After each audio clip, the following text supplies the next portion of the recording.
आज राज्यसभेमध्ये मी खाजगी विधेयक प्रायव्हेट मेंबर बिल मांडलेलं आहे. Interfaith marriages and prohibition of conversion. खरं म्हणजे आंतरधर्मीय विवाहाच्या माध्यमातून मोठ्या प्रमाणामध्ये मुलींचं मुस्लिममध्ये धर्मांतरण करण्याचं जे षडयंत्र सुरू आहे ते थांबवण्याकरता हे बिल मांडलेलं आहे. मुलींना प्रेमाच्या जाळ्यामध्ये अडकवणे, त्यांना खोटी आयडेंटिटी देणे, हिंदू धर्माचं आहे सांगणे आणि मग विवाहाच्या अगोदर किंवा विवाहाच्या नंतर त्यांच्यावर दबाव आणून धर्मांतरण करणे. कारण हे धर्मांतरण इतकं भयानक आहे की अतिरेकी कारवायासारखं धर्मांतरण आहे.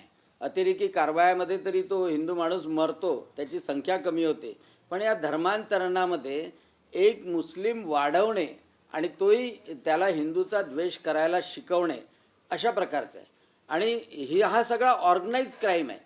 छांगूर बाबा जर आपण पाहिलं तर छांगूर बाबांनी 100 कोटी रुपये तर त्याचे सापडलेच, पण पैसे त्यामध्ये ओतून धर्मांतरण विवाहाच्या माध्यमातून करणं हे सगळ्यात मोठं षडयंत्र सुरू आहे. आणि त्यामुळे याला ऑर्गनाइज क्राईम म्हणून संबोधलं पाहिजे. याला नॅशनल सिक्युरिटीच्या अगेन्स्टमधली ॲक्टिव्हिटी समजलं पाहिजे. यासाठी मी आज प्रायव्हेट मेंबर बिल मांडलेलं आहे आणि मला असं वाटतं की त्यावर निश्चितपणे चर्चा होईल आणि त्या माध्यमातून कायद्यामध्ये सुधारणा होईल की याला संघटित गुन्हेगारी म्हणून मकोका लावता येईल का महाराष्ट्रामध्ये किंवा गुजरातमध्ये, गुजकोका लावता येईल का किंवा गँगस्टर ॲक्ट UPमध्ये लावता येईल का, याचं मार्गदर्शनसुद्धा निश्चितपणे प्राप्त होणार आहे. नॅशनल सिक्युरिटी ॲक्टमध्ये भारताच्या संरक्षिततेला, सार्वभौमत्वाला धोका यामुळे निश्चितच निर्माण होतो. कारण एक प्रेम प्रकरण असलं तर आपण मान्य करू शकतो, पण सेम मोडस ऑपरेंडी पूर्ण भारतामध्ये, ती उत्तर प्रदेशामध्ये असो, गुजरातमध्ये असो, महाराष्ट्रामध्ये असो, ती केल्या जाते. आणि एवढंच नाही तर इंग्लंडमध्ये सुद्धा जी ग्रूमिंग गँग आपण म्हणतो, त्या ग्रूमिंग गँगच्या पाठीमागचा सुद्धा उद्देश तोच होता. मग हा ग्लोबल फिनॉमिना आहे का की आपला धर्म वाढवायचा या इंटरफेथ मॅरेजेसच्या माध्यमातून धर्मांतर करून आणि त्या देशाच्या विरुद्ध कारवाया करायच्या, त्या देशामध्ये मुस्लिमांची संख्या वाढवायची, डेमोग्राफी चेंज करायची, यावर विचार करणं अतिशय आवश्यक आहे आणि त्यासाठी कायदासुद्धा करणं आवश्यक आहे. म्हणून या खाजगी विधेयकाच्या माध्यमातून निश्चितपणे सभागृह चर्चा करेल, सगळ्यांचे मतं येतील आणि त्यामधून चांगलं ते घडेल असं मला वाटतं. सर, आज काल म्हणजे खरं तर वाद झालाय की पंतप्रधानांच्या सीटपर्यंत विरोधी पक्षाच्या काही खासदार गेले आणि त्यावरून विरोधी पक्षाच्या खासदार महिलांनी म्हटलं की आम्ही फक्त बॅनर घेऊन गेलो होतो, तुम्ही एवढे घाबरले कशाला, तुम्ही यायला पाहिजे होतं, तुम्ही का आले नाही. मोहब्बत की दुकान म्हणून आपला प्रचार करणारे, पण त्यांच्या डोक्यामध्ये सातत्यानं मोदीजींच्याबद्दल द्वेष भावना आहे. म्हणजे मोदीजींना मौत का सौदागर म्हणणं, मोदीजी तेरी कबर खुदेगी असं म्हणणं, आणि एक वेळा नाही तर वारंवार आहे. आणि त्यामुळं ते निशिकांत दुबे यांच्या हातातून पुस्तक हिसकलं त्यावेळेला जी त्यांची बॉडी लँग्वेज होती, त्यामुळं लोकसभेच्या अध्यक्षांना जे काही इनपुट मिळाले त्या इनपुटच्या माध्यमातून त्यांनी जाहीरही केलं की मी स्वतः मोदीजींना सांगितलं की आपण येणं योग्य नाही. काही काँग्रेसच्या खासदारांच्या माध्यमातून त्यांच्यावर अटॅक होण्याची, स्पेसिफाय केलं नाही कोणत्या प्रकारचा अटॅक, पण अटॅक होण्याची शक्यता आहे आणि ते लोकसभेमध्ये झालं तर लोकसभेला सुद्धा शोभा देणार नाही.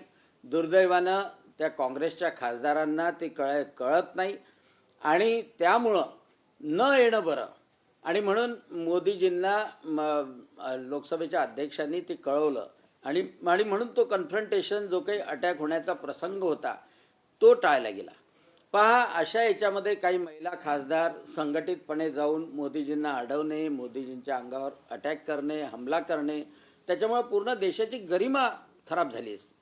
आणि ते त्यांच्यात तर ती काही हिंमत नाही की म्हणजे ते बोलतील की मोदीजी तेरी कबर खुदेगी, वारंवार म्हणतात. म्हणून त्यांच्या मनातला उद्देश चांगला नाही आहे, कारण ते हतबल झालेले. आज सगळ्या देशामधून नव्हे तर जगामधून मोदीजींना ॲक्सेप्टन्स आहे आणि सर्वजण, म्हणजे आदिवासी क्षेत्र असो, गरीब क्षेत्र असो, अनुसूचित जाती असो, शहरी असो, ग्रामीण असो, महिला असो, युवक असो, त्यांना हे माहिती आहे की मोदीजीच भारताला विकासाकडे नेऊ शकतात 2047 पर्यंत. आणि म्हणून सरळ मार्गाने जमत नाही, म्हणून मोदीजींना कसं अपमानित करायचं, कसं त्यांना रोखायचं, याच्यासाठी कटकारस्थान निश्चितपणे काँग्रेस करते आहे. आणि त्यामुळं लोकशाही प्रक्रियेमध्ये चर्चेमध्ये सहभागी न होता प्रधानमंत्र्यांचा कसा द्वेष करायचा, कसं अपमानित करायचं, त्यांच्यावर अटॅक कसा करायचा, याचं प्लॅनिंग लोकसभेच्या अध्यक्षांना निश्चितपणे माहीत पडलेलं असेल, त्यांना इनपुट मिळालेले असेल आणि त्यामुळं त्यांनी ती सूचना दिली. चांगलं झालं. आणि माननीय प्रधानमंत्री नरेंद्रजी मोदी यांनी 1 तास 47 मिनिटं राज्यसभेमध्ये संपूर्णतः सगळ्या गोष्टी माननीय महामहिम राष्ट्रपतीच्या अभिभाषणावरच्या उत्तरामध्ये सांगितल्या आणि त्यामुळे देशाला एक संदेशही मिळाला. त्यांचं म्हणणं असं आहे काँग्रेसवाल्यांचं की आमच्याकडे काही हत्यार होती का तेव्हा आम्ही हल्ला करत होतो, आम्ही फक्त पुस्तकच भेट देणार होतो मोदींना.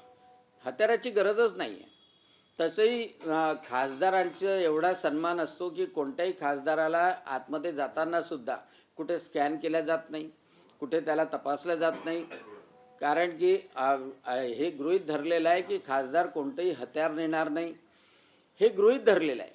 परंतु एखाद्या वेळेला अशा द्वेषानं पीडित असलेले लोक काय करतील याचा नेम नाही, असा जेव्हा इनपुट लोकसभेच्या अध्यक्षांना मिळतो आणि त्यांना वाटतं की याच्यामुळं लोकसभेची गरिमा कमी होईल, मोदीजींना घोषणा देऊन अडवलं, काहीच हरकत नाही.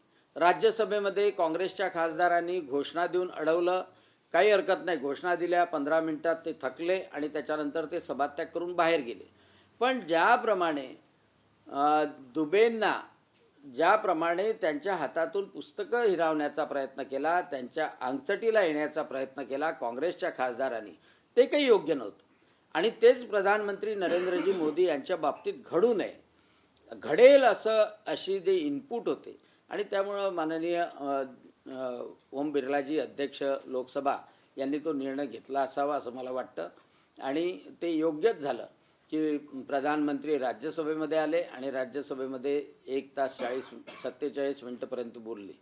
मोदी साहेब, तुमचं संसदीय कामकाज खूप मोठं आहे, तुम्हाला सगळे नियम, कलम, आयुध हे सगळं माहिती आहे. तुम्ही मागच्या अनेक वर्षांपासून संसदीय प्रणालीमध्ये काम करता. ज्यावेळी राहुल गांधी पुस्तकाचा रेफरन्स द्यायचा म्हणतात किंवा मॅगझिनचा रेफरन्स द्यायचा म्हणतात, तेव्हा त्यांना रेफरन्स दिला देत नाही. त्याचं कारण ते सांगतात की हे लोकशाही हे प्रक्रियेमध्ये नाही असं त्यांच्याकडनं सांगितलं होतं. मात्र निशिकांत दुबे पुस्तकाचा रेफरन्स देतात, त्यावेळी त्यांना बोलू देतात. हा महत्वाचा काँग्रेसवाल्यांचा आक्षेप आहे. याच्यामध्ये तुमची गल्लत होते आणि तीच गल्लत काँग्रेस सगळीकडे फेक नॅरेटिव्ह म्हणून पसरवते. पहा, पुस्तकाचा रेफरन्स देता येतो, पुस्तकातले उतारेही आपल्याला सांगता येतात, कोट करता येतात, पण ते प्रकाशित झालेलं असलं पाहिजे. हे जे नरवणे यांचं जे पुस्तक आहे ते अजूनपर्यंत प्रकाशित झालेलं नाही आहे. कारण की कोणताही डिफेन्सचा अधिकारी जेव्हा पुस्तक लिहितो तेव्हा त्याच्या परवानगीसाठी हे डिफेन्स मंत्रालयाकडे जातं आणि डिफेन्सच्या मंत्रालयानं परवानगी दिल्यानंतर ऑफिशियली त्याला प्रकाशित करता येतं. जे काही ते यादी पुस्तक दाखवतात आहे ते त्यांनी प्रिंट केलेलं असेल, परंतु प्रकाशित झालेलं नाही, म्हणजे ऑफिशियल झालेलं नाही, हे लक्षात ठेवणं आवश्यक आहे. जे काही निशिकांत दुबे यांनी पुस्तकं दाखवले ते प्रकाशित झालेले.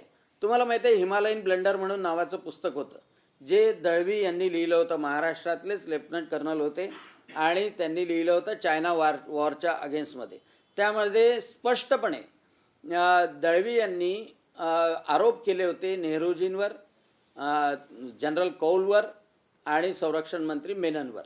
आणि त्यावर प्रकाशन झाल्यानंतर सुद्धा, त्याचं प्रकाशन झाल्यानंतर सुद्धा संरक्षण मंत्रालयाने आणि तेव्हाच्या केंद्र सरकारने बंदी आणली होती आणि मग त्यानंतर बंदी 70मध्ये ती उठवण्यात आली. आजही ते पुस्तक अवेलेबल आहे.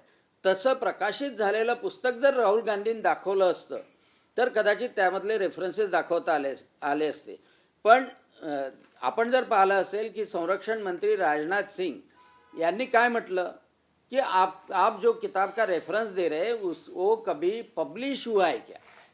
तर त्याचं उत्तर आजपर्यंत राहुल गांधींनी दिलं नाही, कारण ते पुस्तक पब्लिशच झालेलं नाही. राहुल गांधींना हे नक्की माहीत असायला पाहिजे की संरक्षण मंत्रालयाची परवानगी दिल्यानंतरच हे पुस्तक प्रकाशित होऊ शकतं आणि जोपर्यंत प्रकाशित होत नाही तोपर्यंत त्याचा रेफरन्स लोकसभेमध्ये देता येतो. लोकसभा अध्यक्ष ओम बिर्ला यांनी एक व्यवस्था दिली. व्यवस्था अशी त्यांनी स्पष्ट सांगितली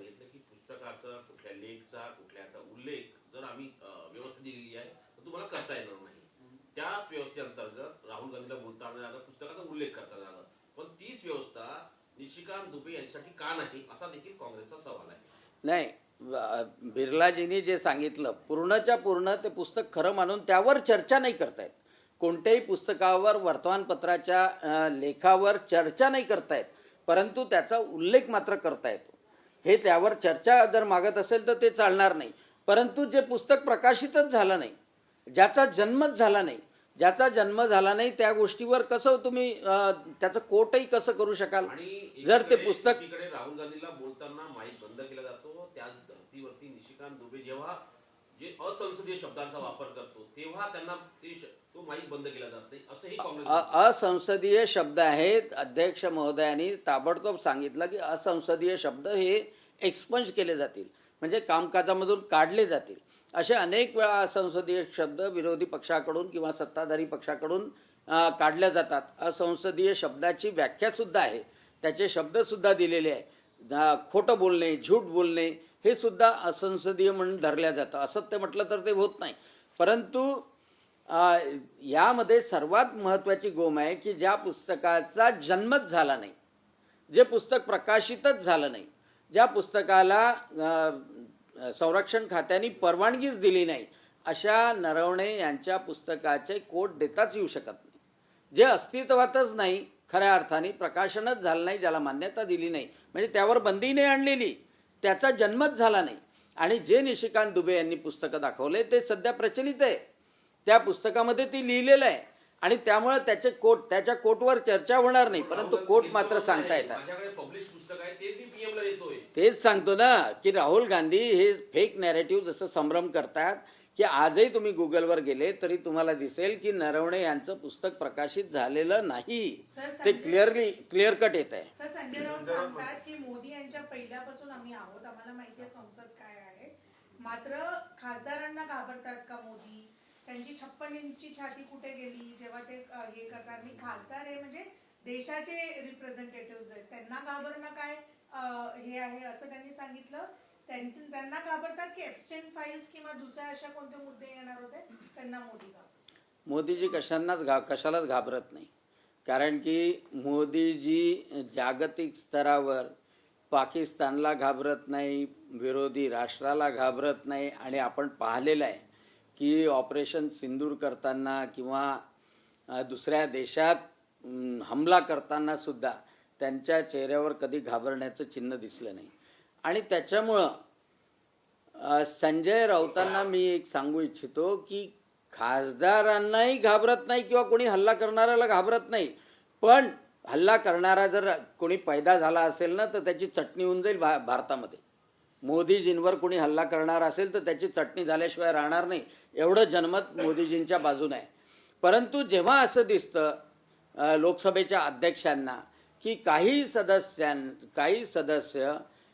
अतिशय घातक अपमानास्पद कृत्य करण्याची शक्यता आहे, मग असं जर कृत्य करणार असेल तर ते कृत्य होण्यापासून थांबवणं, प्रिव्हेंट करणं हे शहाणपणाचं लक्षण आहे.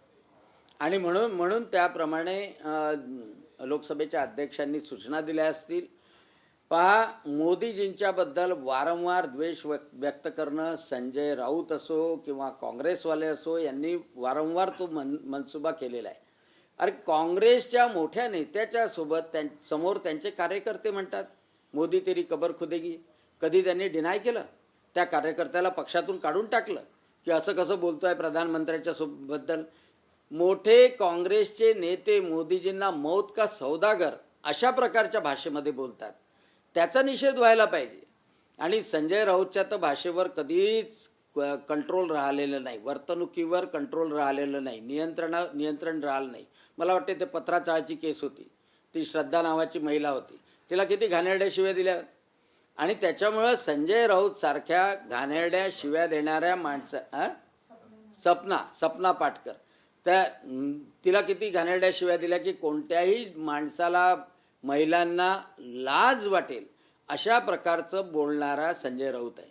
आणि त्यामुळं त्यांनी काय म्हटलं, मोदीजींची सुरक्षा महत्त्वाची आहे, मोदीजींचा सन्मान महत्त्वाचा आहे. ते मोदीजी म्हणून नाही तर भारताचे प्रधानमंत्री म्हणून, भारताचं नेतृत्व म्हणून, विकसित भारताचे उद्गाते म्हणून हे आवश्यक आहे, एवढं नक्की.